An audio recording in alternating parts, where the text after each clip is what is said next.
Mr. Chair and members of the Judiciary Subcommittee, my name is Ryan Baumann, here representing the Concerned Homeowners Association Members PAC. Hi, Mr. Baumann. Thank you very much for coming. I just want to remind you, just like I'm reminding all the witnesses, that we're trying to keep it to 10 minutes. I don't even need 5, probably.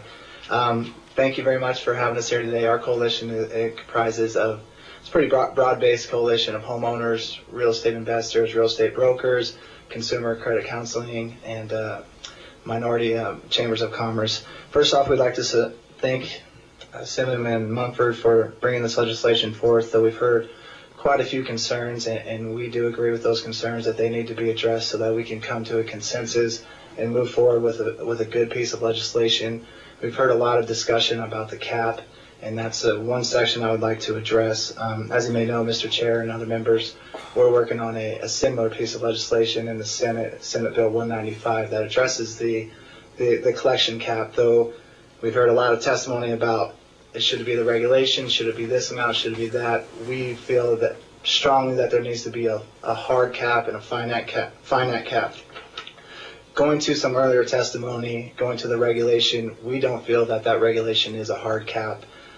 If you look at the regulation, it does outline $1,950 as the cap, and then goes on to Section 2 as a previous witness testified to, that it does allow for any costs incurred, including the TSG that Keith Lee spoke to, recording costs, publishing, postage. So those costs can be, they're not capped as well. It goes on to the next section and discusses management fees that can be collected as well. And then onto the, I'm not sure the section, I think it's Section 3, it also discusses reasonable attorney's fees that can be collected. So now we're talking $1,950 plus $500 to $800 in costs incurred, management fees, and attorney's fees. So we do not feel that is a cap. So we are pushing other legislation in the Senate that has a hard cap.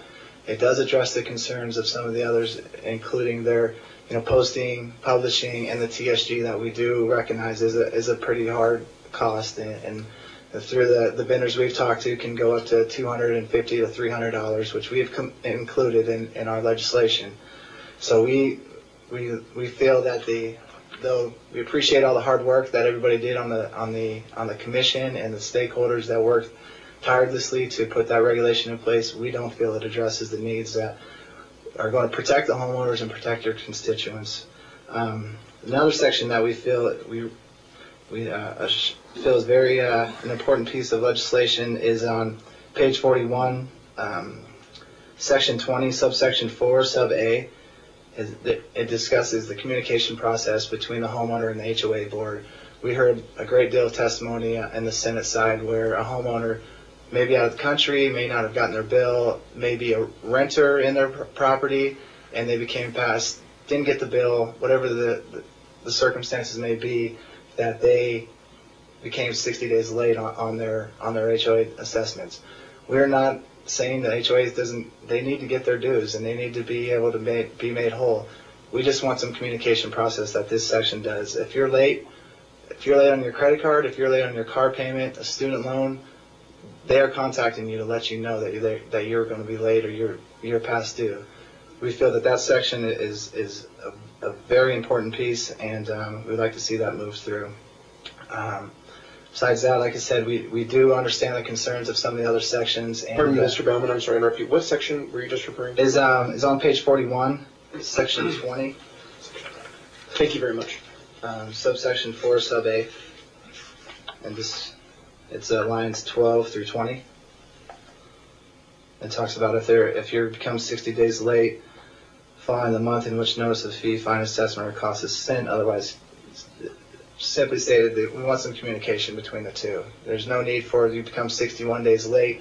Next thing you know, it's turned over to collections, and instead of a $100 bill, you have a $1,500 bill, which we've seen time and time again, and through some of the homeowners and people we've been working with on this legislation. So with that, again, thank you very much, Chair and members of the committee. And through the testimony, we do agree with some of the other concerns to this legislation. However, we do feel that there are some that can move forward and put a real good piece of consumer protections out there. And I'll answer any questions if you have any, Chair. Thank you very much. And do you know of collection agencies that would be willing to work under this fee structure? I do. Thank you, Matt. Mr. Chair, Ryan Bauman again for the record. We have been working closely with a couple law firms down in Las Vegas who testified last week on SB 195 that they do the same process for $1,100. Costs incurred, everything. They are contracted with Fannie and Freddie Mae to do their HOA collections and do their deed of trust collections. And I can get that to you. I don't know if I want to put the name on the record to you, Mr. Chair, but we have been working closely with other collectors who say the regulation is absurd and the people are getting rich by it if that goes through. And they do the same exact process for $1,100 capped.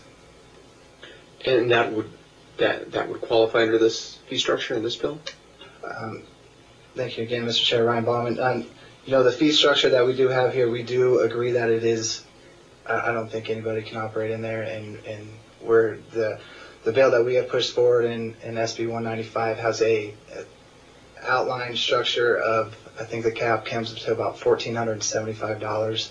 We have been working with trying to work with some of the collectors on how their business model goes, as well as the collectors that I just referenced, how they are able to collect for the same amount, and we're trying to find that middle ground where we understand you're in business to make a profit, and we want to see that move forward. However, not at the backs of consumers and homeowners in your constituents, Mr. Chair.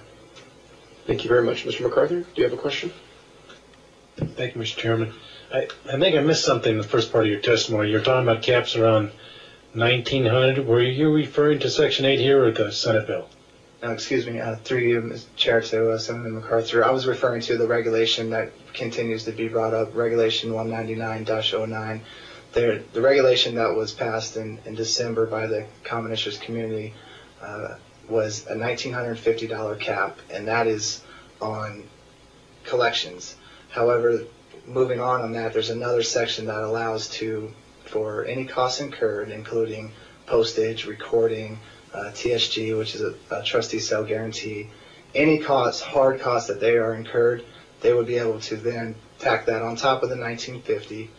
There's another provision that allows for management association fees, and then finally reasonable attorney's fees. So if you add all that up, we're not looking at a hard cap in our opinion. So and then to go to your second point there, the Senate Bill 195 that we are working with mirrors this. It mirrors the regulation where it has lined out item by item by item. However, we've whittled those down a little bit by working with other collectors who say that this is a very, very operable, or they can operate their business within the cap that we're looking forward to move forward with. When you're talking about looking at the cap you're looking for, you're talking about the higher cap you were talking about. Yes, Okay. Exactly. Thank you very much, Mr. Bauman. And I don't see any other questions. Is there anyone else here in Carson City?